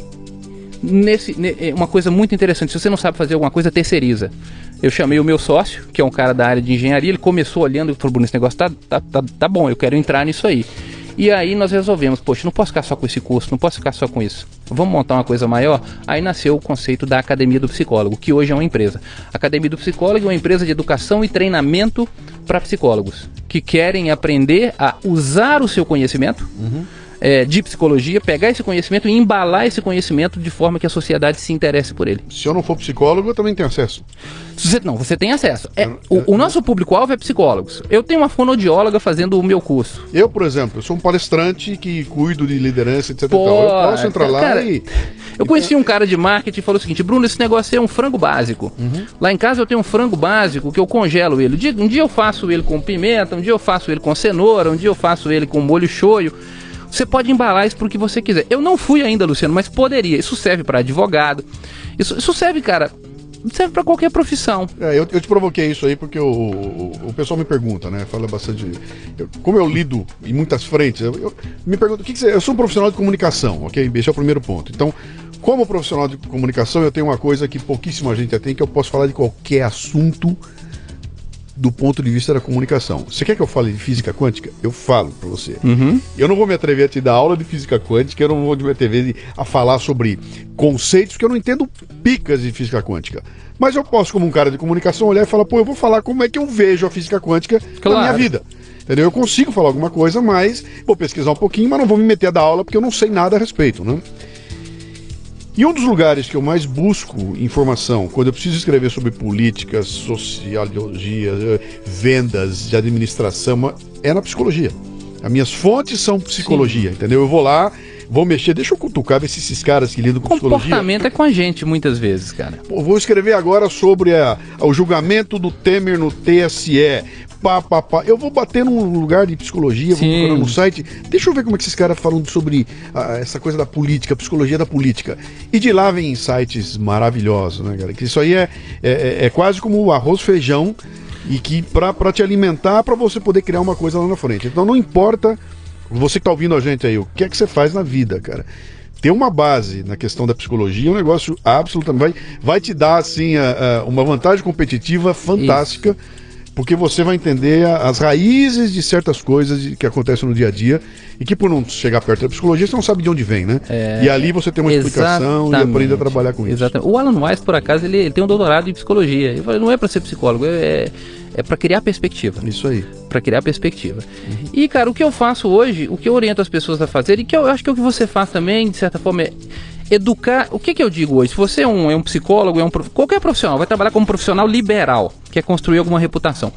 Eduque as pessoas de graça a respeito de algum tema que possa ser relevante para elas. E eduque com o objetivo de entregar alguma coisa para elas. Eduque, que eu falo o seguinte, crie perspectivas, não é da aula, cria perspectiva, apresente ponto de vista, enriqueça o universo dessas pessoas, dê informação. Isso é uma coisa que eu aprendi com o Michael Porter. Hoje, Luciano, 30% do meu conteúdo é aberto. Sim. E eu dou muito do meu conteúdo bom aberto. As pessoas ficam com medo, falam, vou dar o conteúdo, o cara vai embora. Não. Às vezes eu dou o conteúdo quase todo, o cara quer vir para saber mais. Se de graça eu já ganhei esses insights maravilhosos. Imagina se eu pagar alguma coisa. Imagina o que não vai ter lá dentro pra... Se você garimpar todo o meu material hoje, você de certa forma não precisaria fazer o meu curso. Mas eu tenho gente que compra o meu livro, que é a descrição toda do processo, e mesmo depois de comprar o livro, quer vir fazer o curso, porque é outra experiência, porque a pessoa pode perguntar. Então, não fica com miséria de dar... Isso aqui é dando para quem estiver ouvindo, que trabalha com um advogado, é um psicólogo, é um profissional de nutrição, não fica com miséria de dar conhecimento, porque parece coisa piegas, mas você dá para a vida te devolve. Sim. As pessoas ficam gratas e elas vêm pedindo você. A gente vem pedir, faz um curso para mim, eu preciso comprar um curso seu. Eu não estava pensando em fazer curso e foi assim que nasceu. É a tal da criação da reputação, né? Se eu preciso de alguma coisa, quem é o nome? Onde é que está o nome de alguém que trabalha com isso aí? Eu vou chamar essa pessoa para trabalhar aqui. Exato. Deixa eu aproveitar o embalo aqui, então, da gente dar mais uns insights para a turma que está nos ouvindo aí. Vai lá. Que quando você fala dessa história toda da gente trabalhar com venda de conteúdo, etc e tal, então o tal do content, né? Eu produzo conteúdo, essas coisas tão bonitas, receberam rótulos e... cara. Tá na moda. Eu cansei, várias pessoas vieram falar comigo, como é que eu faço? Pô, eu queria escrever um livro, como é que eu faço? E a primeira dica que eu dou pra pessoa, eu falo, você já fez seu blog? Não, como assim? Você já começa com o blog, cara. E o teu blog, na verdade, foi uma página do Facebook. Foi. Abriu teu blog lá, mas o que eu vou fazer lá? Naquele blog você vai botar os teus insights. Você, quando era moleque, tinha um diário. As mulheres sempre têm, né? Você tinha um diário, então imagina que o teu blog é o teu diário, só que vai ter gente lendo. Então você não pode escrever as coisas que você escrevia escondido lá, mas é ali. Você vai chegar em casa e falar, pô, hoje à tarde eu estava passando de ônibus e eu vi um acidente de um motoqueiro morto no chão e eu não me conformei de ver as pessoas em volta, não estavam nem aí com o motoqueiro, mas estava todo mundo de olho no cachorro que foi atropelado. Então isso é um insight que cabe como um post desse teu blog. E ali você vai exercitando essa história de botar os insights ali. E de repente você fala o seguinte, pô, meu sonho na vida é trabalhar com maquiagem. E eu vou, durante os dias agora, começar a estudar sobre maquiagem e as coisas que eu estou aprendendo em maquiagem eu vou botar no meu blog. Isso, é isso. E vou devagarinho fazendo isso. Devagarinho. Quando você vê, tem 30 caras vendo, tem 60 caras, tem 200 caras, aí um deles te escreve, aí você escreve para ele e de repente lá na frente, daqui a 5 anos, você virou um especialista sem ter que ter feito um PhD, nada. Porcaria nenhuma, não gastou dinheiro. Eu não sou um cientista na área que eu escolhi, mas eu sou um cara que ficou muito interessado, aprendi uma porrada de coisa e tem um monte de gente no estágio que eu estava lá atrás, querendo saber aquilo que eu descobri até aqui. Eu vou passar para eles e aí você tem um público. Eu fui convidado pelo editor para escrever o livro. Quanta gente manda livro para a editora e a editora diz não. Eu fui convidado por causa do conteúdo para ela. Você reparou que o processo que você descreveu para mim foi o mesmo que você fez lá em Governador Valadares, quando você se inscreveu naquele... Foi a mesma coisa? Para falar numa linguagem behaviorista, isso é expor-se às contingências. Sim. Entendeu? Exatamente. Sim. Lá eu fiz com uma coisa diferente, não foi com esse conteúdo. Sim, mas sim. Eu meto a cara. É o processo, esse é o processo, cara. É onde é que as coisas acontecem. É lá, eu vou estar lá. E esse eu meto a cara tem a ver com aquela história da coisa dos encontros, né? Eu acho que eu já falei isso uma vez, eu não me lembro onde é que eu li essa história toda aí, alguém que comentou a respeito. Que a vida da gente é feita de encontros, portanto, quanto mais encontros eu promover, mais chance eu tenho que as coisas aconteçam. Então, todo dia eu saio de manhã, vou na padaria comprar pão. Todo dia eu vou comprar pão. Um dia eu acordei mais tarde, tocou o telefone, eu esqueci de alguma coisa e eu perdi o meu horário. Em vez de eu ir na padaria às 7h30 da manhã, eu fui às 8 da manhã. E nessa minha 8 da manhã eu cruzei com uma moça que estava vindo com os cachorrinhos. Um olhou pro outro, pô, que legal, começou a bater um papo e dentro de 2 anos eu tô casado com ela, filhos, etc. Expor-se às contingências e tá atento. Por eu ter quebrado uma rotina, eu acabei encontrando alguém que eu jamais encontraria, porque não era o horário dela, e foi ao provocar essa exposição. Então, se você acha que a tua vida vai mudar com você, com essa rotina, indo pro mesmo lugar, todo dia, fazendo a mesma coisa, voltando em casa, ficando trancado em casa, sem se expor a essas contingências, não vai mudar, cara. Cara, não vai mudar. Uma coisa pra quem tá vivo hoje e que não era nos anos 80 você não podia fazer isso com a facilidade que você faz hoje nos anos 90. Cara, qualquer um tem uma emissora de TV dentro de casa hoje, se tiver um celular, né? O YouTube é broadcast yourself. Tô dizendo, a facilidade hoje de você construir reputação se você tiver conteúdo. Sim. É muito grande. Agora, uma coisa que eu quero chamar a atenção é o seguinte, eu acho que um elemento principal é o tesão pela coisa também, tá? Não dá pra você escolher, vou pegar isso aqui e fazer isso aqui porque vai me dar grana, se você não tiver tesão. Não tô falando por um motivo romântico, eu tô falando por um motivo muito pragmático. Você escrever artigo, você gravar vídeo, você gerar conteúdo, quando você tem tesão, já não é a coisa mais fácil do mundo. Quando você não tem, então, cara, dificilmente você vai conseguir construir verdade para as pessoas. Isso é uma coisa que eu tenho percebido muito no meu trabalho. Tem momento, cara, que dá preguiça, dá cansaço, dá vontade de parar, mas eu me importo com o que eu faço. Eu faço isso também, Luciano, porque eu quero mostrar a minha perspectiva. Eu quero mudar a cara da psicologia no Brasil, tenho mudado. É uma birra que eu tenho com a forma como os conselhos faziam isso com a psicologia. E foi por isso que eu botei a minha cara pra fora. Comecei Então encontra o que você quer fazer, cara. Você tem alguma coisa que você quer mudar no mundo? Tem alguma coisa, sei lá, vai mexer com planta, vai mudar a alimentação das pessoas, vai mudar a forma como as pessoas veem, observam e criticam a TV. Tem alguma coisa aí dentro. Hoje tem espaço pra fazer. Fala, organiza. Coloca conhecimento para as pessoas que elas vão vir atrás de você. Se você fizer bem feito, alguém vai te chamar para escrever um livro. Um cara igual o Luciano Pires de vez em quando vai te escrever e te chamar para vir aqui falar com ele. O cara que eu acompanhava muito tempo atrás. E uma coisa interessante, quer dizer, você não pode escrever um artigo se você não sabe escrever. Assim. Você não pode gravar um vídeo se você não sabe falar. Entendeu? Então tem muita gente, eu vejo um monte de gente dizendo, cara, botei meu canal no YouTube, agora estou com o meu vídeo lá, você vai ver que não tem nada. Não tem conteúdo. Até pode ter, de repente, 1 milhão de seguidores, porque o cara come um lagarto vivo, o outro faz xixi na caneca e joga na cabeça do amigo. É aquela coisa horrorosa que tem 1 milhão de seguidores, mas que não tem nenhuma sustentabilidade aquilo. Vai mudar a vida de ninguém. Aí é a infâmia, mais do que a fama, de repente. Que atrai as pessoas. Atrai as pessoas. Sim. Bruno, vou voltar naquela história da pretensão e água benta, não faz mal a ninguém. Vamos lá. Você, quando você anunciou que você queria mudar a psicologia no Brasil, começou a apanhar ou não? Pra caramba, cara. Tem apanhado muito ou não? Eu apanho até hoje, cara. Eu apanho todo dia, eu apanho toda hora. O que acontece? Quem não conhece o meu trabalho, como eu disse, a psicologia, os profissionais de psicologia têm uma visão de psicologia social muito forte. E muitas vezes o capitalismo é o diabo pintado na frente dessas pessoas, tá? Então eu apanho todo dia. Você está mercantilizando. Uma pessoa me chamou, isso aí, uma colega, você é um prostituto da psicologia. Eu de prostituta da psicologia. E depois eu encontrei com essa menina, sabe fazendo o quê? Não sobreviveu. Me vendeu uma calça de marca no shopping, cara. Tava trabalhando. A menina que tinha horror do capitalismo. Sim. Eu fui visitar um shopping lá em Governador Valadares.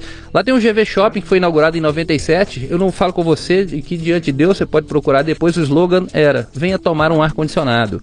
O slogan da propaganda do shopping. Fui lá tomar um ar-condicionado e encontrei com essa colega lá que me acusava de, por exemplo, ser um prostituto da psicologia. Tava lá vendendo calça jeans. Mas enfim, tomo porrada sempre, porque algumas pessoas não entendem e acham que eu tô querendo transformar algo tão sério em uma mercadoria, digamos assim, de forma banal. E não é isso. Eu digo para os psicólogos o seguinte: se você trabalhar com estratégia e inteligência, você pode trabalhar 3 ou 4 dias por semana. Se quiser, tira outros 3 dias e faz o seu trabalho social. Só não vai dar, cara, pra você. Às vezes, ó, psicólogo que se forma, vai lá atender no CREAS, por exemplo. Atender um aflito. Aí você olha pra cara do psicólogo, ele tá mais aflito do que o aflito que ele tá atendendo, cara. Porque não tem que pagar a conta tem dele. que pagar a conta, tem que fazer essas coisas. Então eu tomo porrada sempre. Se você vê um dia na minha página, tem polêmica sempre. Eu tô sempre apanhando. Quando você começar a dizer as suas ideias, você vai apanhar. E o Seth Godin fala que quando você estiver começando a apanhar, que tá ficando bom. Sim. Porque aí você tá incomodando alguém.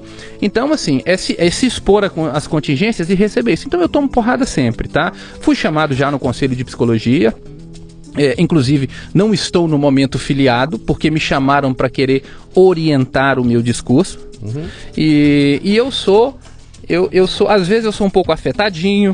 Então eu tenho, mas isso é proposital também, além de ser do meu temperamento, eu assumi essa postura de crítica. Procuro não fazer uma crítica vazia, mas eu estou nadando contra a maré. Agora, quem conheceu o meu trabalho de perto e sabe as causas que eu tenho para fazer isso, eu tenho inclusive histórias pessoais da minha saúde mental e tudo com isso, entende o que eu estou fazendo. Agora, apanhar eu apanho. Apanho direto. Outro dia me chamou de burguês safado. Você está mercantilizando a psicologia. Eu estou apoiando a campanha Janeiro Branco, que é uma campanha voltada para a saúde mental. Muito legal, muito legal. É um cara que um dia pode vir até conversar com você aqui. Tipo, tem o Outubro Rosa, o Novembro Azul. Tem gente, não, porque essa campanha está elitizando, porque a gente orienta. O que é a visão do Conselho de Psicologia? Saúde mental é um problema macro da estrutura social. Eu não discordo disso. Existe uma cultura, uma forma como o mundo é organizado, qualquer um fica doido, pô, tem que fazer, tem que pagar conta, tem que comprar carro e tudo. Agora, eles querem dizer que você responsabilizar o indivíduo pela sua saúde mental é desonesto. Eu digo que não é desonesto. Você tem que fazer o trabalho das políticas públicas. Mas você pode fazer o trabalho de conscientizar o indivíduo para cuidar de si mesmo. Você tem, por exemplo, a indústria da alimentação aí funciona de forma a adoecer a gente às vezes, muitas vezes. Nem por isso uma campanha como o Outubro Rosa é uma campanha desnecessária, ou o cuidado com a sua saúde física é desnecessária. Então, eu incentivo os psicólogos a educar a população para consumir os serviços deles. E isso é mal visto por alguns. E eu tomo porrada. E, cara, toma porrada. Não tem problema você tomar porrada. Ainda bem que toma porrada. Ainda bem, porque quer dizer que incomodou. Porque se ninguém estiver falando nada, você não moveu nada, provavelmente, sim, entendeu? Sim. Ou você está agradando todo mundo. E aí você desenvolve a casca grossa, a resiliência. Eu, quando comecei o meu trabalho... Bom, você foi chamado de fascista já?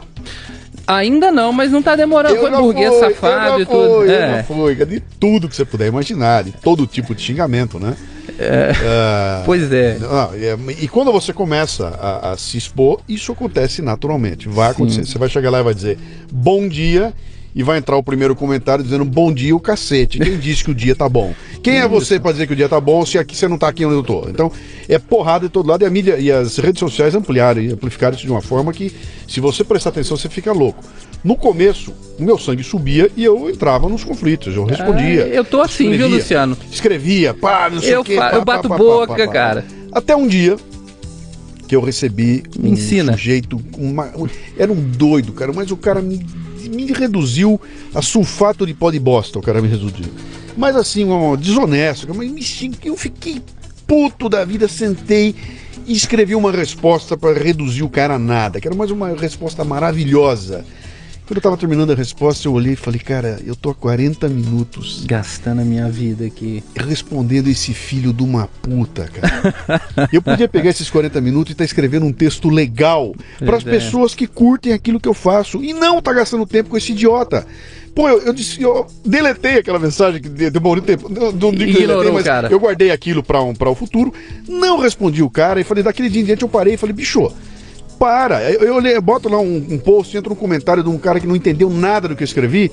Eu ia lá antigamente, hoje eu nem vou mais. Falei, não, eu nem respondo. Falei, o tempo que eu vou levar para dizer para esse cara, não foi isso que eu disse aí. Eu escrevo, fulano, muito obrigado por ter me mandado esse feedback, eu adorei. Eu falei, então eu vou dedicar o meu tempo todo, não para ele, para outra pessoa. Eu falei, eu vou dedicar o meu tempo a gastar com as pessoas que estão curtindo e entendendo aquilo que eu estou fazendo, e não com aquelas que estão me odiando. Então, o cara me escreve para dizer o seguinte: Luciano, eu não ouço esse teu podcast porque eu acho tua voz um saco, porque você é impostado, porque você toca música velha. Eu falo, bicho, você não é meu público, cara. Vá com Deus. Não vou perder meu tempo com você. Eu vou perder com aquele outro que escreveu, falou, cara, me emocionei com aquilo que eu ouvi o Leadercast, aquilo foi fantástico, me deu... Pô, esse cara eu quero comigo, né? E aí você constrói uma espiral positiva e não é negativa, sabe? É um momento em que você falou lá no meio, como é que ele falou lá, o Weiss falou do crescimento, como é que é? Gravitacional? Não. Você falou um termo em inglês lá do florescendo, do flourish, alguma coisa assim, né? Florescimento. É um ambiente de florescimento, é aquele onde eu vou usar o tempo que eu gastaria me defendendo ou combatendo alguém, construindo uma coisa positiva. Eu vou te dizer que eu tô construindo esse aprendizado, viu? Eu parei, bicho, parei. Hoje em dia pode me xingar à vontade. A única coisa que eu botei lá é o seguinte, na minha página: xingou com palavrão, é bloque na hora, eu não vou discutir. Bloque, até logo já foi, né? Botou uma reclamação, vai ficar lá, né? Ou a menos que seja uma coisa que você vê, fala, legal, o cara me escreveu. Quando o cara faz uma crítica muito legal, eu pego aquilo e faço um programa. Eu também, eu faço um post, eu faço um podcast, em cima, olha, o cara me escreveu isso aqui. É prova social, cara, claro, é a melhor. Então, e aí você transforma isso numa coisa positiva, entendeu? Então isso foi um aprendizado que vem com a maturidade. Só pode, eu tô chegando lá ainda. Com 30 e tantos anos, cara, eu pagava pra entrar numa briga. Eu gosto, cara, de uma rusga. Depois eu sofro, mas eu gosto. Mas eu vou chegar lá. Você vai chegar assim. Falou, hoje não gasto mais meu tempo assim não, né? Tá certo. Muito legal, cara. Me fala uma coisa, deixa eu só ver como é que nós estamos de tempo aqui, peraí. 1h14, tem mais um pouquinho aqui. Como é o nome do teu livro? Psicólogo Empreendedor, tudo que você não aprendeu na faculdade. Perfeitamente. Leandro Carnal já designou essa história de empreendedorismo como uma nova religião. Eu assisti, eu gosto do Leandro, tá? Pra falar a verdade. Como uma nova religião que tá fazendo a cabeça das pessoas, que tá odeia o capitalismo. No final, quando você termina aquilo, você passa uma regra, tá escrito assim, o capitalismo é uma merda. É isso que ele quer dizer ali, né? Como é que você lida com essa história aí? Você já começou a contar, falou um pouquinho aqui, mas a gente vai um pouquinho mais fundo aqui. Como é que você lida com essa história de pegar essa coisa tão nobre que é a psicologia? Quando você olha aquilo, você vê assim, Freud tá lá, cara. Porra, olha os nomes dos caras que estão aqui, cara, olha a obra desses caras. Esses caras estão explicando a essência do ser humano e vem falar dessa merda desse negócio de empreendedorismo, onde eu só quero ganhar dinheiro, onde eu vou montar um negócio na internet para vender para 40 mil caras R$1 milhão, vou fazer dinheiro e dá. E aí, cara? Cara, me fala o seguinte. Você imagina que você tem... eu vou falar dos dois lados, da população que tem dinheiro para consumir e da que não tem. Você tem ali uma menina rica aqui de São Paulo, Patricinha, tem grana e tudo. O que é mais interessante às vezes? Ela gastar 3, 4 pau num telefone novo ou gastar 3, 4 pau num processo talvez de autoconhecimento? Eu acredito que muitas vezes é melhor, seria mais interessante, mais saudável gastar num processo de autoconhecimento. Você pode trabalhar com um psicólogo, por exemplo. Só que a psicologia não está colocada na vitrine ali. Como é que eu lido com isso? Olha só, eu não sou nenhum fã, eu sou um cara que gosta de empreender, eu gosto de um mercado liberal, mas eu não sou a favor de explorar ninguém, nem de me transformar num mercenário nesse sentido. O que eu quero dizer é que, vamos supor que o capitalismo é um monstro que está ali na tua frente, que vai te comer. Não adianta você gritar com ele. Falando para quem você que é psicólogo, você que tem essa visão socialista que acha que isso é um veneno, tá? Não adianta você gritar com ele, mas dá para você enganar ele, ou dá para você trapacear ele um pouco, tá? Você pode vender para quem pode pagar, e se você quiser, você pode doar para quem não pode pagar. Se você não cria condições para você viver bem, você não vai conseguir ajudar ninguém. Então, o que eu digo é o seguinte: psicologia não é sacerdócio. É uma ciência, é também uma profissão. Se você se formou nessa profissão, eu imagino, a não ser que você seja rico e só queira conhecer as coisas, você quer viver dela. Você está num ambiente, num mundo que tem determinadas regras. A minha proposta é, sem se vender, sem perder os seus princípios, como é que você pode se organizar para viver nesse mundo e oferecer isso que você tem para oferecer. Porque, poxa, tudo bem, eu gosto de cerveja, você não tá vendendo álcool, você não tá vendendo cigarro, você tá vendendo saúde, cara. Ah, quem não pode comprar? Quem não pode comprar, você tira um espaço e doa se você quiser. Você faz o seu atendimento clínico social, você tira um dia da semana ou 2 e faz o seu atendimento social para quem não pode. Agora, tem gente que pode pagar 300, 400 pau numa sessão e que faria muito bem estar te pagando, em vez de estar gastando esses 300, 400 pau ou em droga, ou comprando roupa para preencher alguma coisa, ou comprando outras coisas. O que eu quero dizer é o seguinte: convide as pessoas para comprarem o seu trabalho de forma honesta, para conhecerem o seu trabalho se quiser usufruir dele. E use uma parte do seu tempo, se você quiser, para cuidar do social. O que está acontecendo hoje é que os psicólogos, eles não conseguem sobreviver, não cuidam não cuidam deles mesmos e não cuidam de ninguém. Então, aprenda a nadar nesse mar, porque esse mar, imagina, tá todo mundo nadando, tem uns afogando e tem... O que o cara vê? Acho que o empreendedor é quem está subindo na cabeça do outro, esse cara que tem essa visão demonizada do empreendedor. Você não precisa subir na cabeça do outro, mas você tem que aprender a nadar ali, cara. De vez em quando você pode ajudar alguém que está se afogando. Agora, tem aquele cara que está lá num barco, lá em cima, de repente, e você pode ali oferecer o seu serviço para ele. Então, eu falo, Luciano, de um equilíbrio, tá? Eu estava fazendo um curso esses dias, um curso online sobre capitalismo consciente. Comecei a falar... Eu tenho que estudar ainda para entender direito o que é o capitalismo, se capitalismo é sempre o dinheiro na frente, ou se capitalismo é um modelo econômico. Eu sou meio ignorante nisso, mas o que eu quero dizer é o seguinte: venda para quem pode pagar e doe, se você quiser, para quem não pode pagar. Quando eu falo para o psicólogo adotar uma postura empreendedora, eu não estou falando de você abrir uma empresa, você tem milhares de empregados. Eu estou dizendo o seguinte: aprenda a se orientar nesse mundo que existe hoje. O mundo está organizado de uma forma que só o empreendedorismo, eu acredito, ele te dá um conjunto de comportamentos, nuances, de perspectivas que vai te permitir sobreviver sem depender de um outro. Se você não empreender alguma coisa, você vai trabalhar para quem está empreendendo alguma coisa. O que não é um problema se você quiser.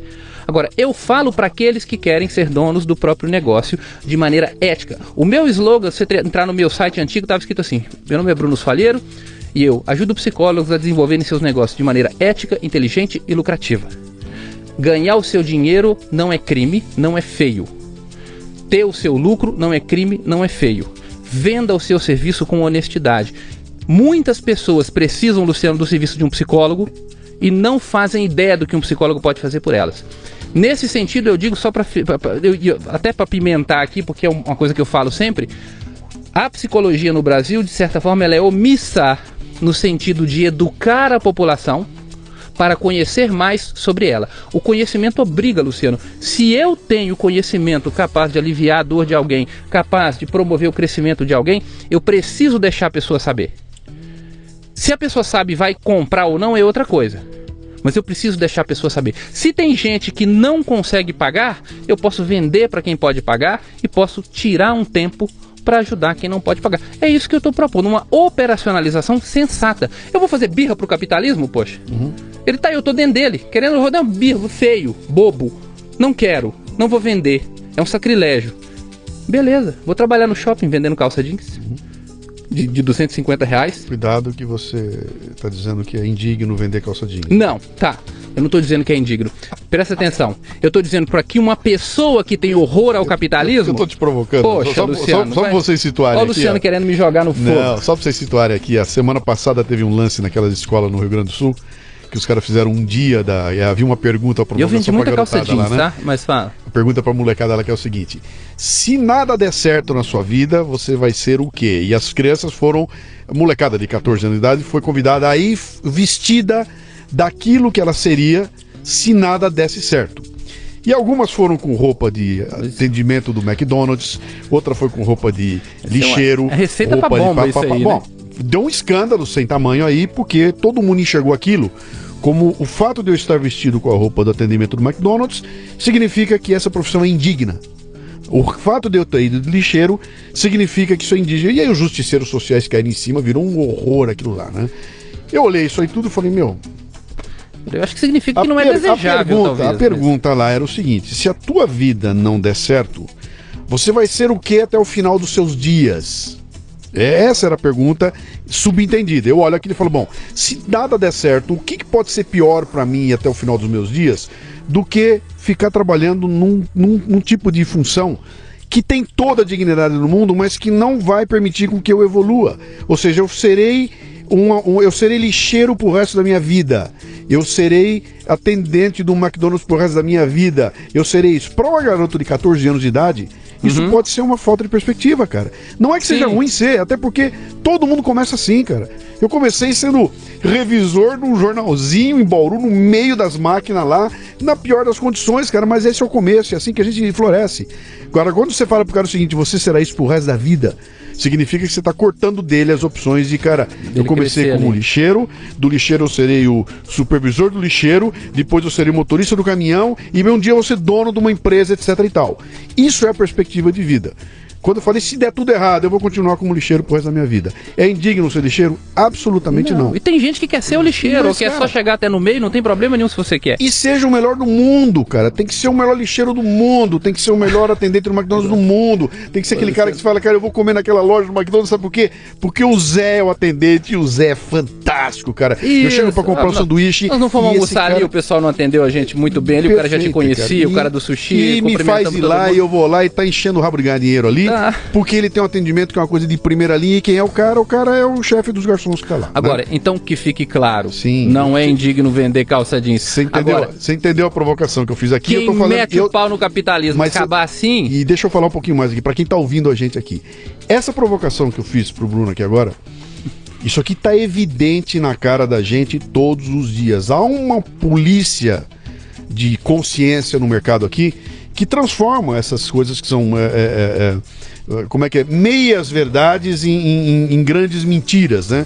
E esse exemplo que eu acabei de dar foi isso aí, quer dizer, pegou uma molecada de 14 anos de idade, fez uma pergunta que merecia um entendimento maior e depois crucifica os moleques, como se fosse culpa dele. E se você quisesse que fosse um cara que quisesse torcer isso contra mim, você conseguiria torcer. Claro. Entendeu? E me deixar aqui, pô, o cara snob tá falando que vender calça jeans é indigno. Exatamente. Então, esse é um dos pontos importantes, quer dizer, você que tá ouvindo a gente aí, abra o olho, porque essa visão torcida, e se você é um cara que está querendo entrar no mercado para ganhar a sua vida vendendo conteúdo na internet, isso vai acontecer com você na primeira tentativa que você fizer. Chamar de cretino. Você vai ser chamado, vão dizer que você está querendo, como já me chamam toda hora, eu sou um desonesto intelectual.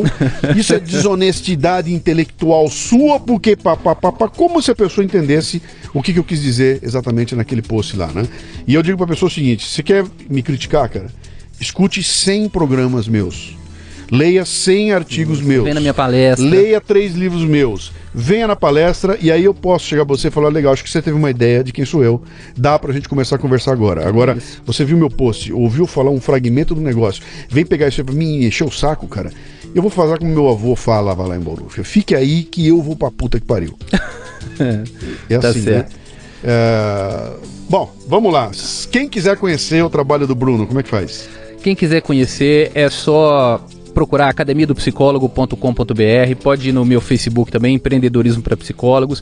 É muito conteúdo gratuito. Olha, não precisa pagar nada, cara, não paga nada. Pega, usa, aplica. Depois, se der resultado, você volta lá e vai conhecer o meu trabalho no sentido de ser um cliente meu. Mas primeiro, usufrua sem pagar nada. academiadopsicólogo.com.br ou coloca o meu nome lá. Bruno Soalheiro, Empreendedorismo para Psicólogos. No Google ali, só digitar que você chega lá. Legal. Grande Bruno, você está abrindo um caminho interessante aí, cara. É legal, você está usando um ferramental que é novo, né? Um ferramental novo, que é utilizar a internet para construir um negócio em cima dela, e não é um negócio de fazer barulho, de eu sou mais bonito, de eu canto isso, de eu faço... Não. Ou de mostrar pessoas em situação constrangedora, que é a maioria absoluta do que tem aí, né? Eu mostro alguém constrangido e eu tenho audiência. Você está partindo para um outro lado, que é eu vou mostrar alguma coisa que te faz crescer e vou ter audiência também. Sim. Sua audiência jamais será igual ao Faustão, que é o cara do constrangimento. Lá tem 10 milhões vendo e você vai ter só 100 mil vendo aqui, né? Mas é aqui, nesses 100 mil, que a coisa floresce. Ali nada cresce, cara. Aqui as coisas vão florescer. Então, parabéns, cara, por ter abraçado isso aí. Aguente bem as porradas, entendeu? Comece a relevar os bandidos que ficam te enchendo o saco. Eu relevo. Eu queria falar uma coisa rapidinho, contar só uma história final. Leva 2 minutinhos, por favor. Tá? Que tem a ver com o que eu faço. Eu conto isso no final das minhas palestras. É um caso clínico que eu acompanhei, tive a oportunidade de acompanhar, de uma moça que se casou Essa moça, durante um tempo ela foi feliz, desenvolveu depois uma dependência emocional muito grande em relação ao marido. E o que aconteceu? Esse marido foi se afastando, essa mulher entrou num processo de depressão. Eu lembro que eu acompanhei os laudos, os casos clínicos, os laudos do psiquiatra, tomava medicamento, muito medicamento, e recomendaram terapia. Tivemos a oportunidade de conversar com os irmãos, com a família, e as pessoas podiam pagar, e ela não queria fazer psicoterapia, não queria ir ao psicólogo por uma razão muito simples. Psicólogo é pra quê? Pra louco. Psicólogo é pra gente doente, ela não era doente. Chegava aí, resistia, não ia, enfim, abandonou o autoconhecimento, ficou só nos remédios. E um dia, aos 47 anos, essa moça já era mulher, né? Ela entrou num quarto e tomou uma caixa inteira de veneno de rato. E veio a falecer, se suicidou. Ela, antes de fazer isso, teve 2 filhos, um hoje mora no Espírito Santo, é empresário, o outro se formou em psicologia, está aqui falando com você. Eu morava sozinho com ela, na época, e sabe, Luciano, eu não sei se um psicólogo poderia ter salvado a vida da minha mãe. Mas, naquele dia, eu que a encontrei, foi um domingo de manhã, uma das coisas que eu falei para mim mesmo é que eu ia falar de saúde mental para as pessoas. Eu não sabia como ainda. Esse não é o único motivo pelo qual eu faço o que eu faço. Vários motivos eu já contei aqui na minha vida que me levaram a fazer isso. Mas isso é uma causa para mim também. Eu só quero dizer para você que é psicólogo ou psicóloga que está me ouvindo, que se você tem um conhecimento capaz de mudar a vida das pessoas, você não tem o direito de não dizer isso a elas. Eu não só digo que fazer marketing da psicologia não é antiético, como eu digo que não fazer é antiético. Você precisa divulgar. Eu não sei se um psicólogo poderia ter salvado a vida da minha mãe, mas tem várias pessoas no Brasil hoje, no mundo todo, que podem ser ajudadas. As pessoas hoje, Luciano, sabem fazer tudo. Quase tudo. Microchips, aviões, elas só não sabem conviver. A inteligência emocional das pessoas em geral é muito baixa. Nós, psicólogos, somos preparados para transformar o comportamento das pessoas. E se nós ficarmos com essa visão de que a gente não pode vender, não pode mostrar, nós estamos fazendo mal a nós mesmos e estamos fazendo mal a essas pessoas. Vamos deixar de ser omissos e vamos divulgar a psicologia. E se a gente puder ganhar uma graninha com isso, sem problema. Muito obrigado por ter me chamado aqui no seu programa, cara. Bruno Soalheiro, no Leadercast. O Leadercast chega até você em parceria com o Comunique-se, a plataforma completa de comunicação digital que permite que sua empresa conte sua história para quem realmente importa. facebook.com/comunique-se.